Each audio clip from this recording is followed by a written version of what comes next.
একেবাৰে ডিঙিত তেওঁ মৰা সাপ আঁৰি দিছিল। গতিকে তেওঁ 7 দিনত জিৰা সাপে খুটিয়াব আৰু সেই হ'ল। গতিকে এই খবৰটি পোৱাৰ লগে লগে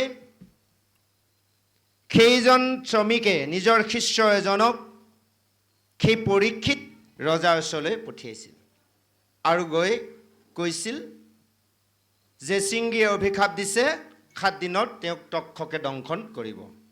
লগে লগে সমস্ত ঋষিমুনিক মাতি পৰীক্ষিতে এই সাপৰ পৰা কেনেকৈ উদ্ধাৰ পাব পাৰি তাৰ বিকল্প ব্যৱস্থাৰ বিচাৰিছিল। বিভিন্ন ঋষি বিভিন্ন মত, কোনোৱে কৈছিল পূজাৰ কৰা, কোনোৱে কৈছে তীৰ্থৰ দৰ্শন কৰা, কোনোৱে কৈছে দান দক্ষিণা কৰা। সমস্ত ঋষিয়ে নিজা নিজা মত প্ৰকাশ কৰিলে। পৰীক্ষিতে সকলো শুনিল, কিন্তু তেওঁ গ্ৰহণযোগ্য নহ'ল। আৰু হেন সময়তে খুব গুৰুদেৱৰ আগমন হৈছিল আৰু খুব গুৰুদেৱে আহি পোৱাৰ লগে লগে তেওঁক সকলোৱে সেৱা জনাইছিল। পৰীক্ষিতে চৰণ ধুৱাই আসন দি প্ৰশ্ন কৰিছিল। এটাই ডাঙৰ প্ৰশ্ন কৰিছিল, বোলে হে গুৰুদেৱ, মৃত্যুমুখী মানুহৰ কৰ্তব্য কি? যে ভাগৱতত আপোনালোক আমাৰ যিমানবোৰ প্ৰশ্ন সেই সময়ত পৰীক্ষিত মহাৰাজে খুব গুৰুদেৱক কৈ থৈ গৈছে। আৰু তেতিয়া সেই সময়ত গংগা তীৰত খুব গুৰুদেৱে পৰীক্ষিতক এই ভাগৱত কথাৰ শ্ৰৱণ কৰাইছিল। আৰু এনেভাৱে শ্ৰৱণ কৰাই প্ৰথম স্কন্ধৰ পৰা আৰম্ভ কৰিছে।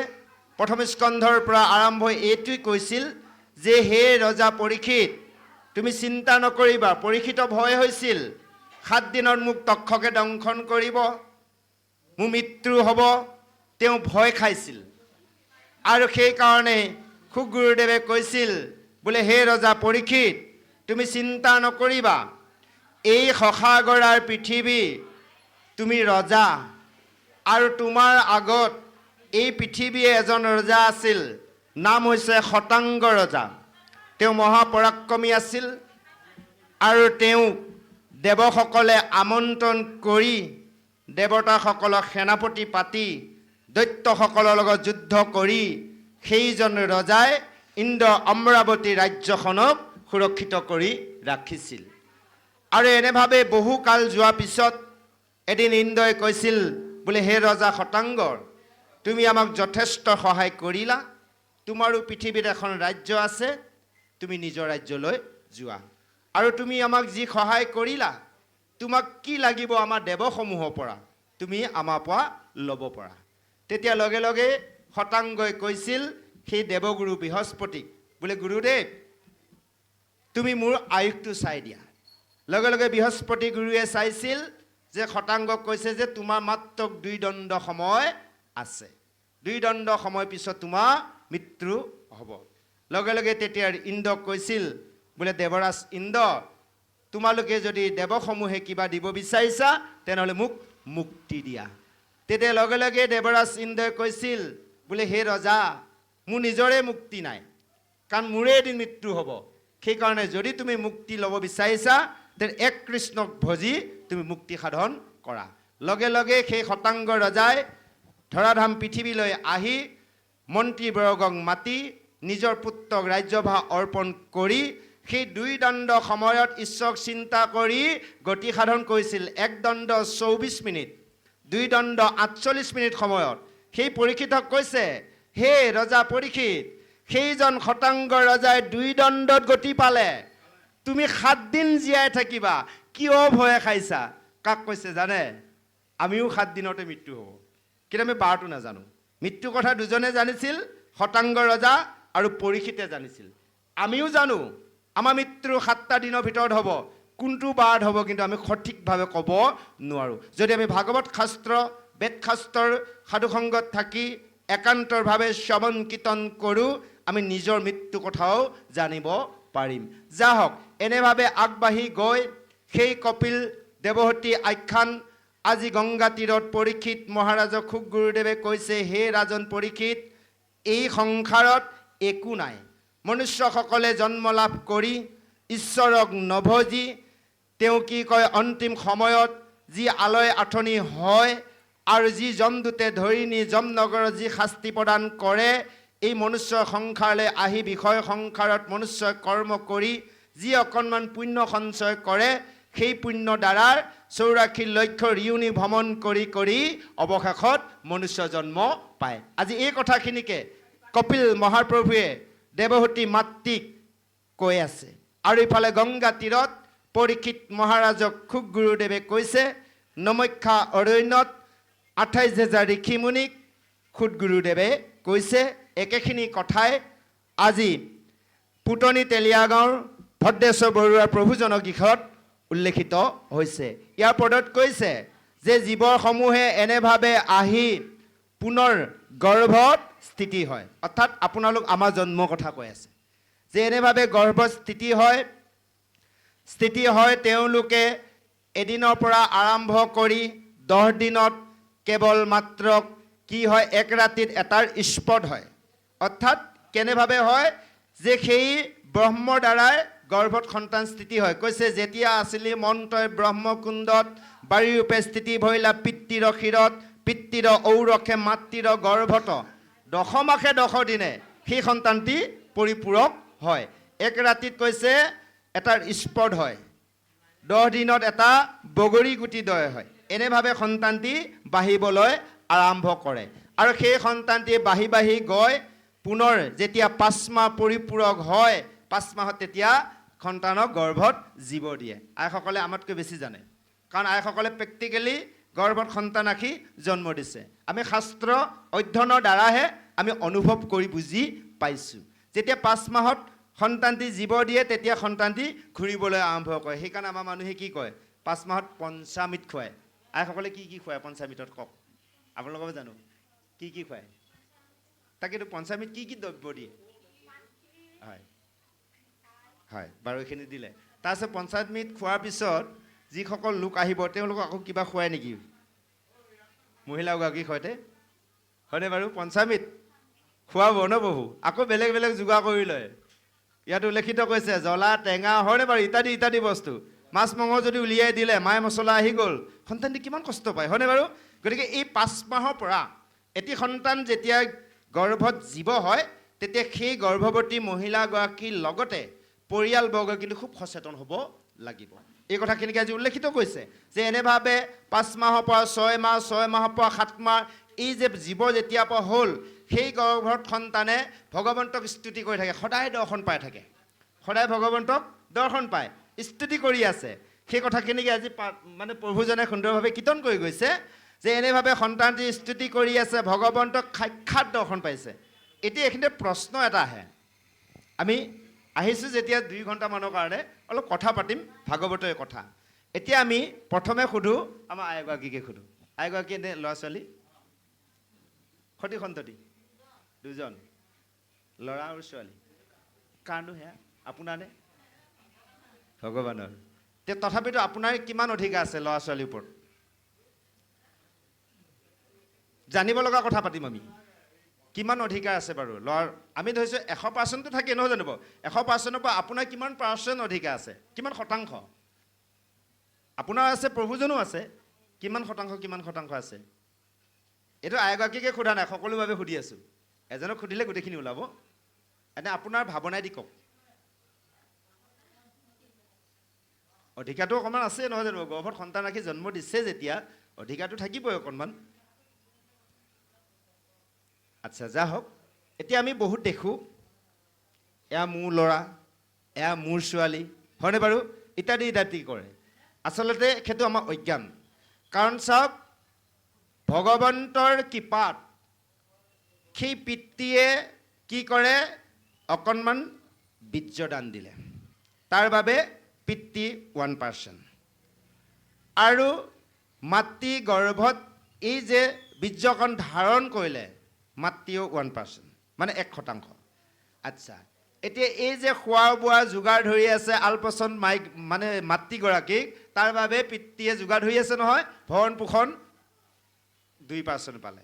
মাতৃগৰাকীয়ে গৰ্ভত ৰাখি সন্তানটি দুখ কষ্ট যান্ত্ৰণা ভোগ কৰি ৰাখি আছে, তাৰ বাবে মাতৃগৰাকীৰ 2%। পিতৃগৰাকীয়ে আকৌ সেই সময়ত শিশু জন্ম হোৱা সময়ত তেওঁক খোৱা বোৱা যোগাৰ কৰাৰ বাবে যা যতন পঢ়া শুনাৰ পৰা ধৰি 3% পালে।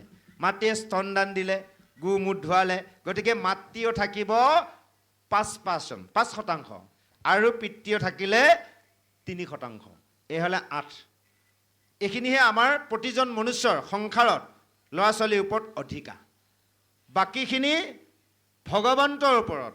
আজি ইয়াতে চাওক, কেৱল বীৰ্যদান দিলে, গৰ্ভত বীৰ্যকণ ৰাখিলে, এয়া যে হাত ভৰি ছাল নোম নখ ধৰণে প্ৰভু চকু কাণ কোনে লগাই দিলে বাৰু? কেৱল ভগৱন্তই দিলে। আজি চাওক, প্ৰতিটো মুহূৰ্তত ভগৱন্তই সেই সন্তানটিক দৰ্শন দি আছে। সন্তানটিয়ে ভগৱন্তক স্তুতি কৰিছে, কৈছে হে প্ৰভু, এই গৰ্ভৰ পৰা তুমি মোক কি কৰা? প্ৰথমে স্তুতি কৰিছে, তুমি বাহিৰলৈ লৈ যোৱা। সেই মাৰ গৰ্ভ হৈছে নৰক, যে এই নৰক যান্ত্ৰণা এতিয়া আমি দেখোঁ 10 মাহ। 10 মাহৰ বাবে তেওঁৰ বাবে 10,000 বছৰ যান্ত্ৰণা ভুগি আছে সেই শিশুৰে। গতিকে তেওঁ স্তুতি কৰি আছে, ভগৱন্তক দৰ্শন পায়, তুমি মোক এই নৰকৰ পৰা উদ্ধাৰ কৰা। এনেভাৱে উদ্ধাৰ কৰা বুলি স্তুতি কৰোঁতে কৰোঁতে যেতিয়া 7 মাহত সোমায়, 7 মাহত সোমোৱাৰ লগে লগে জীৱই কয়, অ' প্ৰভু, আগতোতো মই এনেভাৱে গৰ্ভত তোমাক স্তুতি কৰিছিলোঁ, আৰু এই গৰ্ভ পৰা বাহিৰলৈ যোৱাৰ লগে লগে মই তোমাক পাহৰি গ'লোঁ যে প্ৰভু, তুমি এই গৰ্ভৰ পৰা মোক বাহিৰলৈ কেতিয়াও নিনিবা।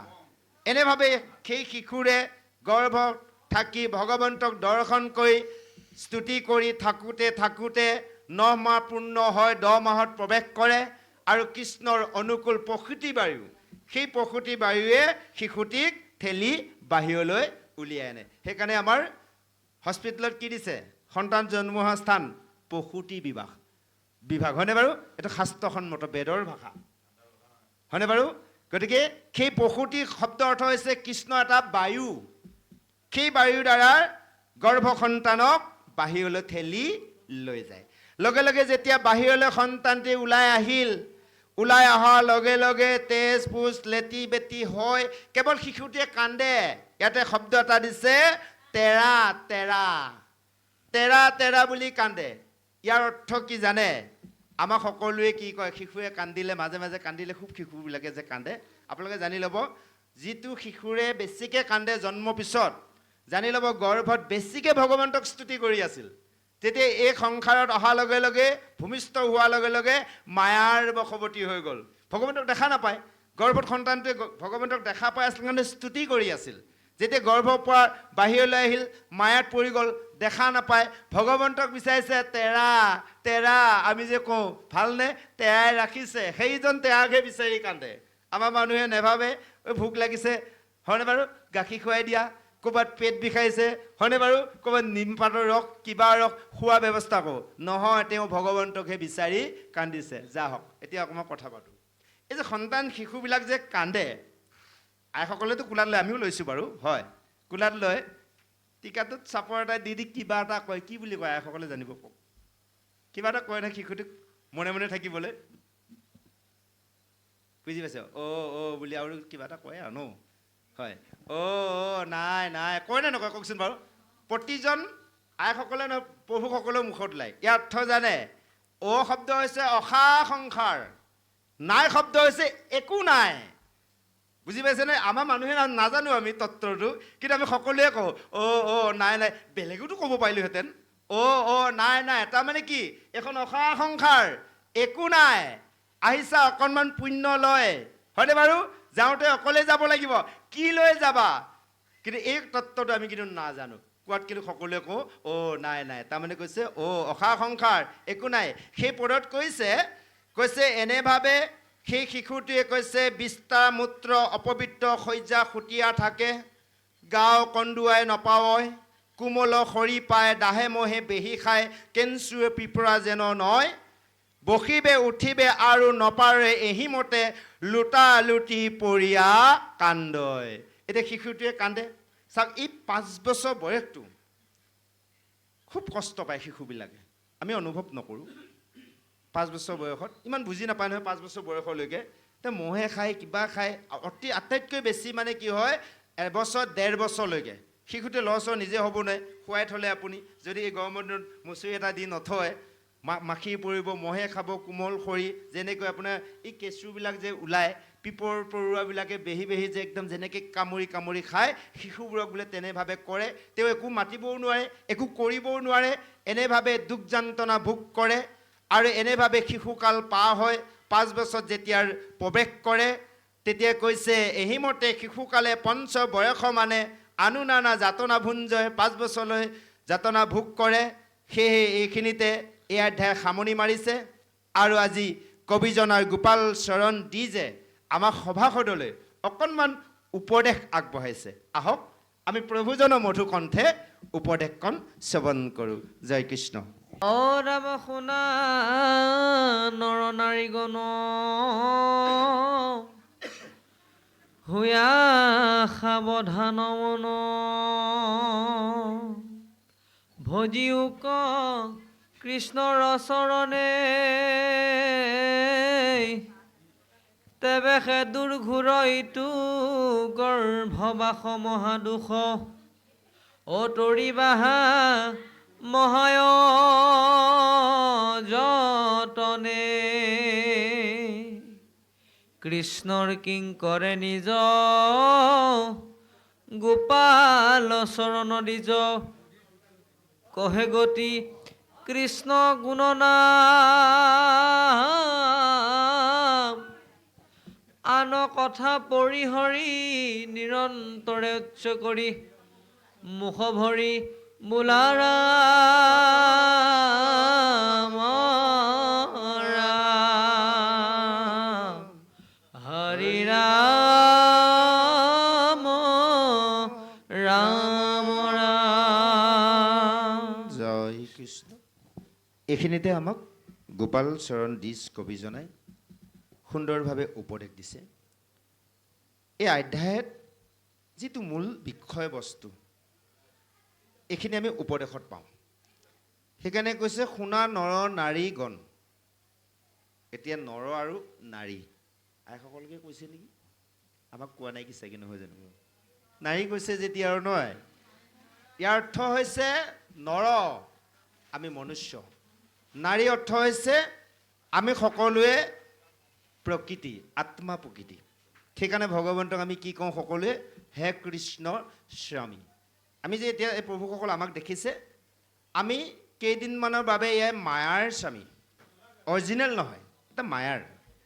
গতিকে ভগৱন্ত হৈছে অৰিজিনেল সকলো বাবে স্বামী। সেইকাৰণে কৈছে নৰ নাৰীগণ, সকলোৱে কিন্তু সাৱধান, মন সাৱধান কৰি শুনা, আৰু সকলোৱে কৃষ্ণ চৰণত ভজনা কৰা। কাৰণ নহ'লে এই গৰ্ভ দুখ যান্ত্ৰণা কিমান ভোগ কৰিবা।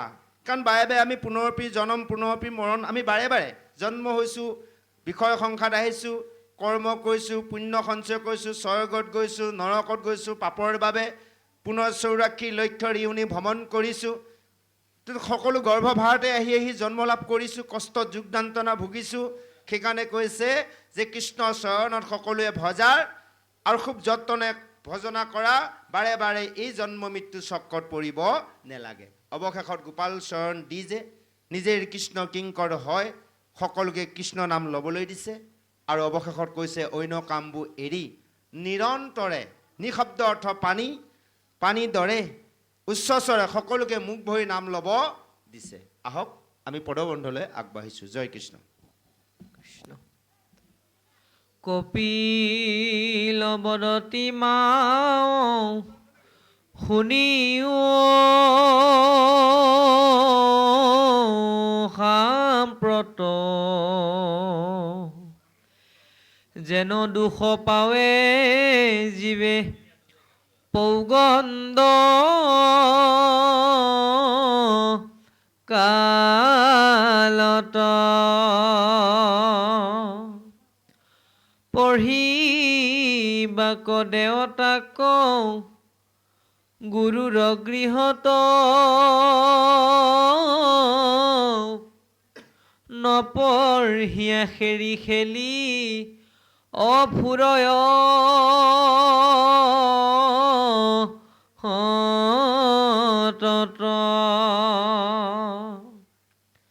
দেখিয়া গুৰুৱে আনি ধৰিয়া কোবাই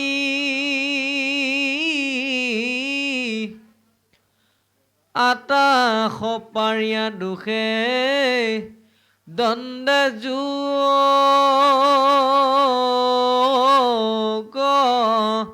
যায় অৰবহি মতে আনু নানাও দুখ কপাবয়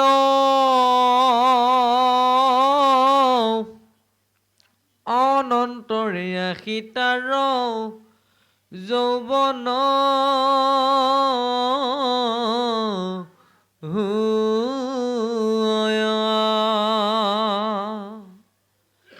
তাতো মনোবাঞ্ছিত নাপাই দুৰাচাৰ উঠে মহাক্ৰোধে শোক লভয় পাৰ দেহে সমে ক্ৰোধয় অভি মান বাঢ়ি যায় হুয়া কামাতুৰণিতে সুশান্তি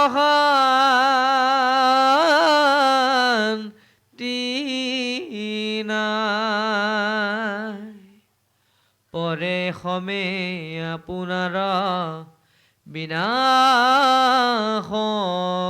প্ৰতি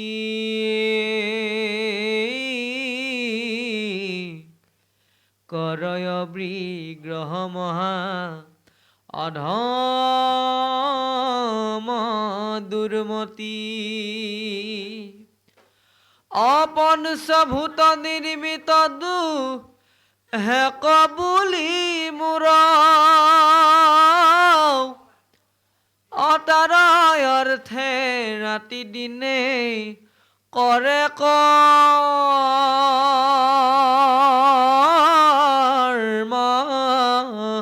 ঘূৰা নকৰে মুহূৰ্ত ভক্তি নাহি সাধু সংগ দুৰ্জনৰ সংগে মাত্ৰ কৰে ৰংগ ধংগ কৃষ্ণ উদৰক মাত্ৰ পুষে সৰ্বক্ষণ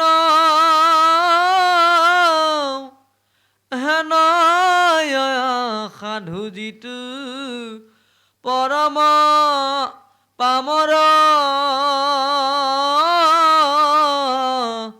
দুৰ্জন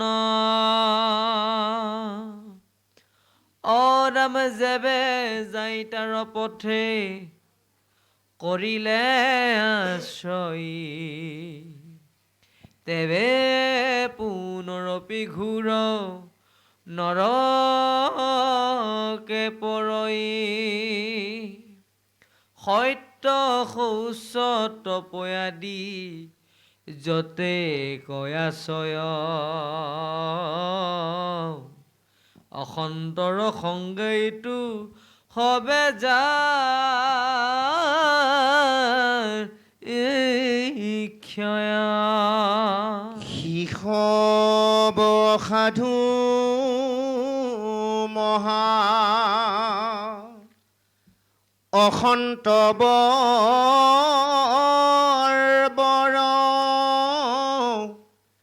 স্ত্ৰী সমস্তৰ যেন কিয়াৰ বানৰ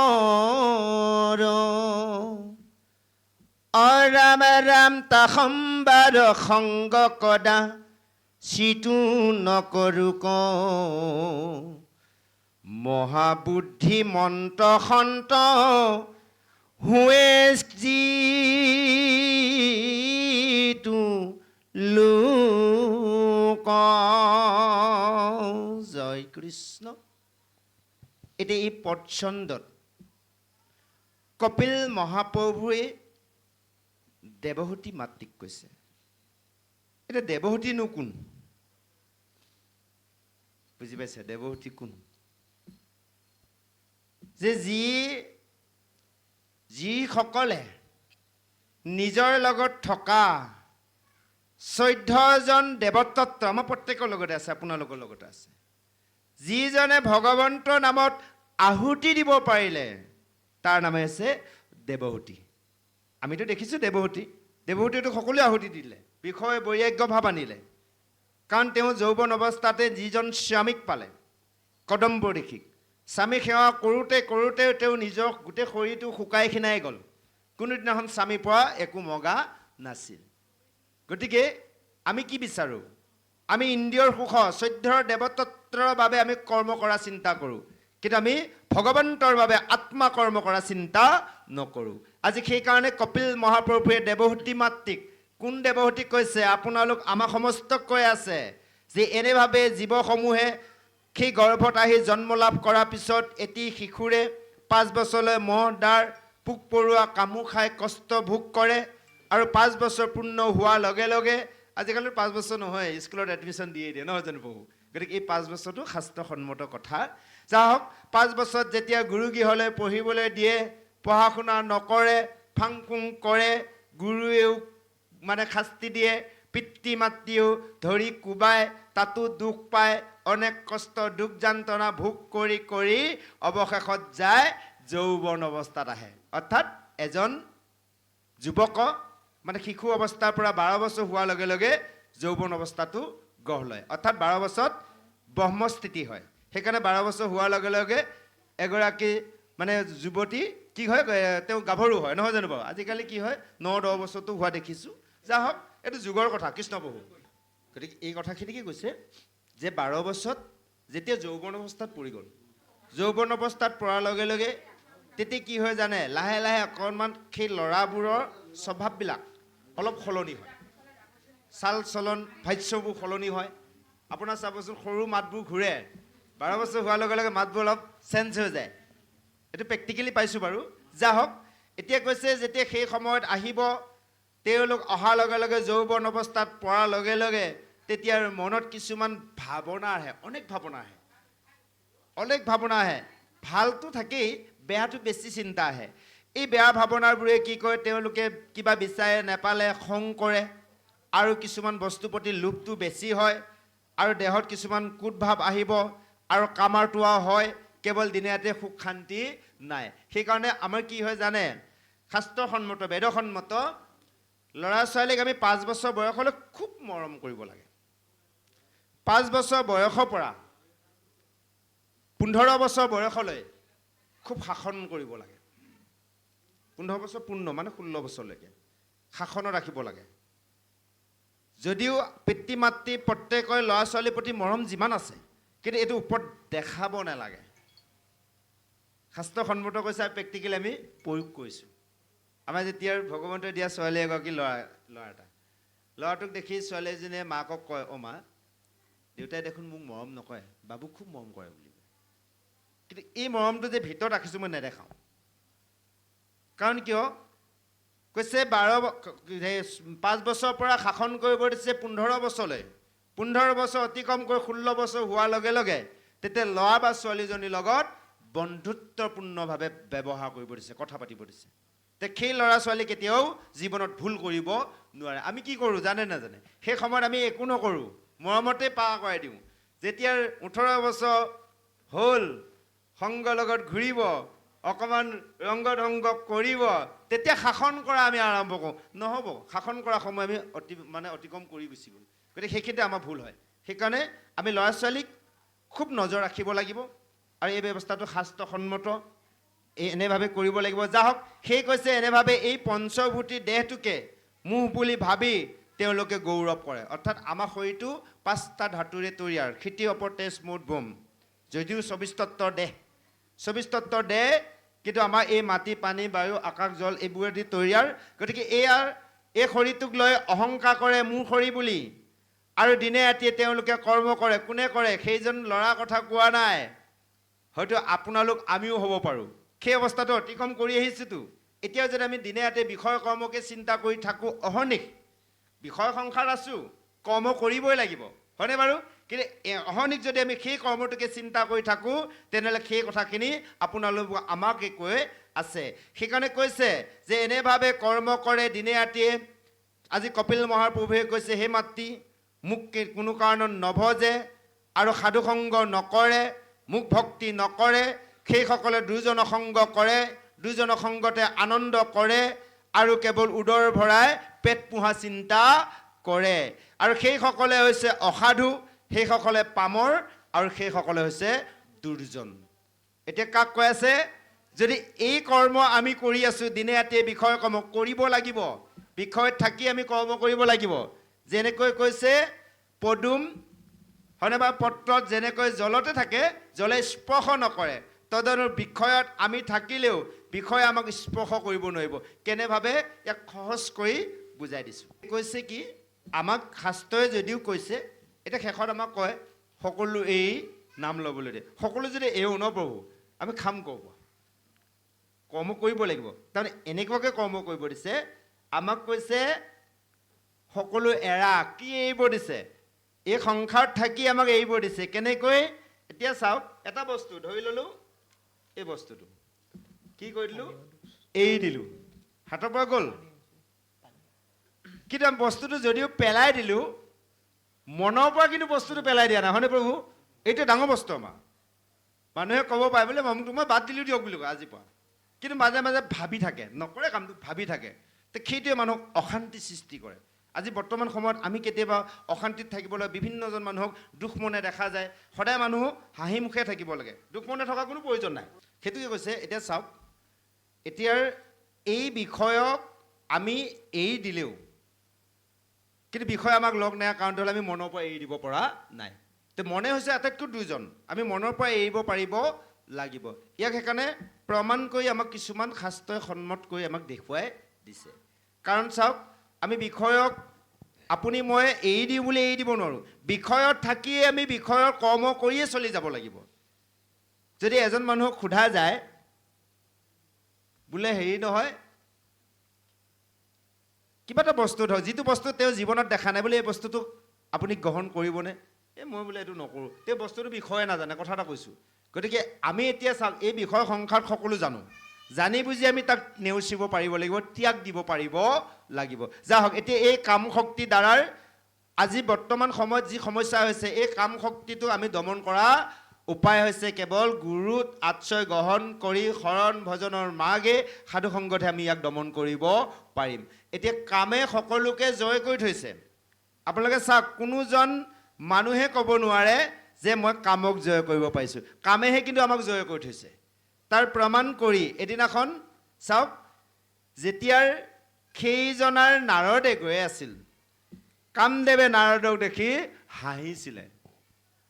নাৰদে লাজো পাইছে, কাৰণ নাৰদকো জয় কৰি থৈছে নহয়, কামদেৱে জিকি থৈছেতো।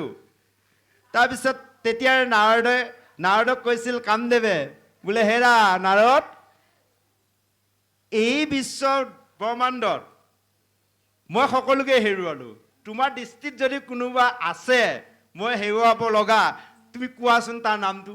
তেতিয়া নাৰদে ক'লে বোলে, হেৰি নহয় কামদেৱ, আছে এজন, সেই বৃন্দাবনৰ ব্ৰজত অৰ্থাৎ গকুলত সেইজন কৃষ্ণ আছে।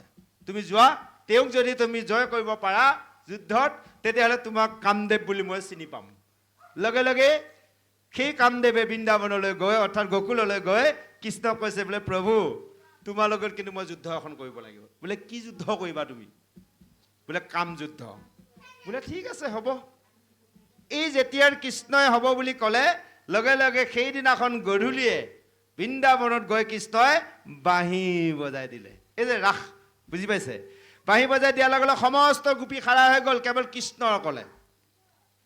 তেতিয়া কামদেৱক কৃষ্ণই কৈছে বোলে, হেৰা কাম, তুমি এতিয়া কিমান পাৰা তোমাৰ অস্ত্ৰ ব্যৱহাৰ কৰা।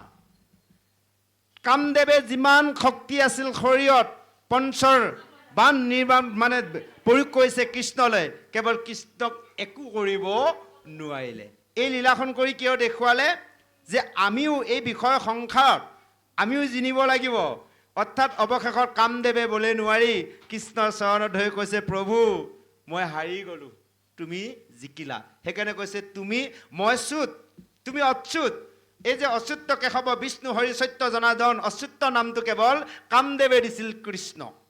আমি জানিব লাগিব যদি 8টা মুখ্য নাম, 108টা যদিও এই 8টা মূল, গতিকে এই অচ্যুত নামটো কেৱল কৃষ্ণক দিছিলে।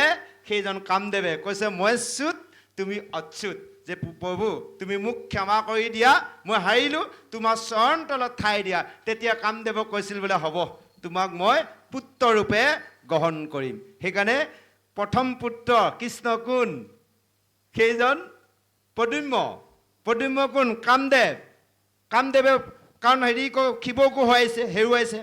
শিৱক যেতিয়া ধ্যান ধাৰণা কৰি থাকোঁতে তেওঁ কাম যেতিয়া বান নিৰ্মাণ কৰিলে, শিৱৰ 2টা চকু বেজা 3 নম্বৰ চকু খোল খাই গ'লগৈ। যোৱাৰ লগে লগে তেওঁ পুৰি ভস্ম হ'ল। এই যে আত্মাটো থাকি গ'লগৈ, সেইকাৰণে কৃষ্ণই প্ৰথম পুত্ৰ হিচাপে তেওঁক কি কৰিলে? পুত্ৰৰূপে গ্ৰহণ কৰিলে। সেইকাৰণে সপ্তম স্কন্ধটো প্ৰহ্লাদে কৈছিল হিৰণ্যকশিপুক। কাৰণ হিৰণ্যকশিপুৰে প্ৰহ্লাদক কৈছিল, হেৰা এই 3 তৈলোকৰ ৰজা মই, 3 তৈলোক জয় কৰি থৈছোঁ, 3 তৈলোকে মোক ভয় খায়, তুমি মোৰ পুত্ৰ হৈ মোক ভয় নোখোৱা। তেতিয়া প্ৰহ্লাদে কৈছিল বোলে, প্ৰীতি তুমি 3 তৈলোক জিনিব পাৰিলা, তুমি নিজক জিনিব নোৱাৰিলা। সেই নিজক হৈছে কি? কাম, ক্ৰোধ, লোভ, মোহ, মদ, মৎসৰ্য। সেইকাৰণে কৈছে আমাৰ এই দেহ মন্দিৰত আমি বাহ্যিকত বিশ্ব ব্ৰহ্মাণ্ডটো বাদ দিলোঁ। যদি আমি এই ক্ষুদ্ৰ ব্ৰহ্মাণ্ডত চাওঁ, এইটো আমাৰ দেহ মন্দিৰত ভগৱন্ত আছে, ইয়াতে 9খন দুৱাৰ আছে। ইয়াতে আমাক কি কৰিব লাগিব? এই মন্দিৰত আমাৰ লগত সেই ভগৱন্ত আত্মাৰূপে যে আছে, ইয়াতে আমাৰ লগত থকা 14 দেৱতত্ত্বক আমি 14 পাৰিষদ কৰিব লাগিব। শেষত কৈছে এনেভাৱে সেইজনে নৰকৰ পথ আশ্ৰয় গ্ৰহণ কৰে, তেওঁ সত্য শৌচ সমাৰ দয়া সকলো গুচি যায়, কেৱল অসংগ সংগত থাকি তেওঁ নিজৰ আয়ুটো ক্ষয় কৰে। সেই কৈছে শিশৱ অসাধু মহা অসন্ত বৰ্বৰ, ইষ্টি সমস্ত যেন কিয়াৰ বানৰ। যে সেইসকলে হ'ল অসাধু, সেইসকলে হৈছে মহাৰ মূৰ্খ, সেইসকলে হৈছে অসন্তৰ, কেৱল স্ত্ৰীসকলৰ লগতেই সেই জীৱন যাপন কটাই, কেৱল বিষয় সংসাৰতে থাকি কৰ্ম কৰি খোৱা বোৱাতে ব্যস্ত হৈ থাকে। সেইকাৰণে কৈছে সেইসকলৰ সংগৰ কেতিয়াও তুমি গ্ৰহণ নকৰিবা। কাক কৈছে? কপিলে দেৱহূতিক কোৱা নাই, আমাক কৈ আছে। অসৎবোৰৰ সংগ আমাক ত্যাগ দিব দিছে, কাৰণ সৎসংগই মানুহক জীৱনটো সলনি কৰি দিয়ে, অসৎ সংগই মানুহক জীৱনটো বৰবাদ কৰি দিয়ে। তাৰ প্ৰমাণ আপোনালোকে চাব, এজন মানুহৰ সংগৰ দ্বাৰা সন্মান বাঢ়ে, সংগৰ দ্বাৰা কমে। এতিয়া আপোনালোকে মাখিবোৰ দেখিছে হয়নে প্ৰভু? এই যে মাখিবোৰ শাক চব্জি মাছ মাংসৰ দোকানত কিমান মাখি পৰি থাকে। মাখিবোৰ কিবা দাম আছেনে? একো দাম নাই। মাখিও দাম আছে। যদি সেই একেখিনি মাখিয়ে এটা মাখি সোণাৰী খালত যদি সোণৰ পালাৰ ফালে সোণাৰী সোণ জোখা সময়ত পৰি থাকে, আজি বৰ্তমান সময় অনুসাৰেদি সেই মাখিটো এটা মাখিৰ দাম কিমান হ'ব জানে? 5,000 নহ'লেও 2,000 টকা হ'ব, হয়নে বাৰু? তেতিয়া চাওক, এতিয়া আমি যদি অসৎ সংগত আছোঁ, সেই মাছ মাংস চব্জি দোকানত পৰি থকা মাখিকেইটাৰ দৰে আজি যে ইয়াত সৎসংগত আছোঁ, এতিয়া সোণৰ পালাত পৰি থকা মাখিকেইটাৰ দৰে। অৰ্থাৎ অসৎ সংগত কেনেকৈ? এতিয়া এই সন্ধিয়া সময়ত আপোনালোকে এইখিনি হয়তো যদি ক'ৰবাত ৱাইন শ্বপ আছে, তাৰ সন্মুখত যদি এজন ভকতে কিবা কাৰণত এনেই খাৰা হৈ আছে, কোনোবাই দেখিলে বা এইটো অমুক কামটো কৰা অভ্যাস আছে কাৰণে সন্ধিয়া সময়ত ৱাইন শ্বপৰ সন্মুখত আহিল, হয়নে বাৰু? নক'বনে বাৰু? নাখায়, তেওঁ কিবা কাৰণত হৈ আছে। সেইকাৰণে ভকতিৰ দিশটোত আগবঢ়াৰ লগে লগে বিভিন্ন দিশ আমি লক্ষ্য কৰিব লাগিব, নিৰ্ণয় কৰিব লাগিব, ক'ত যোৱা ভাল, ক'ত যোৱা বেয়া, হয়নে বাৰু? গতিকে যদি এজন কৰি থকা মানুহো হয়, ৰাতিপুৱাই যদি ধুতি গামোচা চেলেং লৈ নামঘৰ মুখত এনে কাৰোবাক ৰৈ আছে, কোনোবাই দেখিলে ভাবিব বা অমুকা সলনি হ'ল দেই, ৰাতিপুৱাই নামঘৰত সেৱা কৰি আছে, জয় কৃষ্ণ, বুজি পাইছে? গতিকে এয়া সংগ। সেইকাৰণে কৈছে এইবোৰ অসতক সংগ কেতিয়াও নকৰিবা, আৰু যিসকল মহাবুদ্ধিমন্ত সন্ত হয় সেইসকলে কেতিয়াও এনে লোকৰ সংগ নকৰে। সেইকাৰণে প্ৰভু কৈছে, চাওক, এজন ৰোগী, তেওঁ বেমাৰ হৈ আছে, ডক্টৰ ট্ৰিটমেণ্ট চলিছে, ডক্টৰে ভাল ঔষধ দিছে, এই ঔষধ খালে বেমাৰ ভাল হ'ব। ৰোগীজনে যদি ঔষধটো লাইছে চুইছে থৈছে, বেমাৰ ভাল হ'বনে? নহয়। তদনুৰূপ এই শাস্ত্ৰই যি সন্মতি দিছে, যি জ্ঞান দিছে, ইয়াক যদি জানি বুজি আমি জীৱনত প্ৰয়োগ নকৰোঁ, আমাৰ কামত আহিবনে? কেতিয়াও নাহে। সেইকাৰণে আপোনালোকে আশীৰ্বাদ কৰক, ভগৱন্তই কৃপা কৰক আমি জীৱনত কিন্তু প্ৰয়োগ কৰাৰ চেষ্টা কৰিছোঁ অকল নিজে ভকত হোৱাৰ চিন্তা কৰা নাই পৰিয়ালবৰ্গক ভকতি লাইনলৈ অনা চিন্তা কৰিছোঁ আমি ইফালে আহিলোঁ আমাৰ ল'ৰা ছোৱালী গোসাঁই ঘৰত আজি প্ৰসংগীতন কৰি আছে তাৰ ব্যৱস্থা ভগৱন্তৰ কৃপা আপোনালোকৰ আশীৰ্বাদ কাৰণ ল'ৰা ছোৱালীয়ে সেৱাৰ নকৰালে আমাক ক'লৈকো যাবও নোৱাৰে পানী গিলাচো গ্ৰহণ কৰিব নাই এই সিদ্ধান্ত বেদৰ সিদ্ধান্ত আমি এনে ব্যৱস্থা কৰিছোঁ সেইকাৰণে শাস্ত্ৰৰ মানে জ্ঞান আমি জীৱনত যিমান পাৰোঁ সকলোতো আমি নোৱাৰোঁ আমাক বিশেষ বিশেষ প্ৰয়োজনীয় জ্ঞানবোৰ আমি জীৱনত প্ৰয়োগ কৰা ব্যৱস্থা কৰিব লাগিব তাৰ নামে হৈছে ভক্তি এয়াই হৈছে ধৰ্ম মূল খুঁটি